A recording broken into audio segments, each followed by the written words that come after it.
Ako coach sa vystriham tomu dávať rady. Pre mňa dať radu znamená podriadiť si toho človeka a potom mám tendenciu ho kontrolovať, či sa aj riadi tými radami a potom sa rozčulovať, že sa neriadi. Takže keď príde človek, ktorý je v chaose, ktorý je zmetený zo života, tak predovšetkým ho počúvam. Rozpoznávam priestor, v akom sa nachádza. Kde sú korene toho jeho chaosu. No a tam nachádzame nejaký strach v pozadí. Strach, iné slovo pre strach je úzkosť, má úzky prietok energie, úzke videnie, úzke počutie, takže nepočuje, nevidí. Život mu jasne ukazuje signály. V tom rozhovore, keď rozpráva, tak hovorí o tom, ako dostával tie signály, ktoré si veľmi často ani neuvedomuje, alebo uvedomí až vtedy, keď ich trošku ozvučíme, alebo ja možno zopakujem to, čo povedal, a vtedy to počuje, že vlastne celý čas bol vedený niečím vyšším, možno anielmi, možno nejakou vnútornou silou.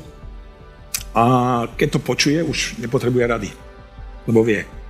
Vie aj, čo celý čas vedel, vie aj, čo má robiť. Ja mu poďakujem a... Krásne prepojenie coachingu a etikoterapie naozaj, lebo v podstate robíme to všetci, ktorí sa tomu venujeme, že treba tomu človeku dávať tie otázky, pretože keď dávame otázky, tak potom prichádza odpoveď. A keď dáme veľmi dobrú otázku, tú správnu otázku, tak príde tá správna odpoveď. Len treba toho človeka nechať chvíľku v tom svojom tichu, o tom sa budem potom rozprávať s Vladimírom Fogeltáncom.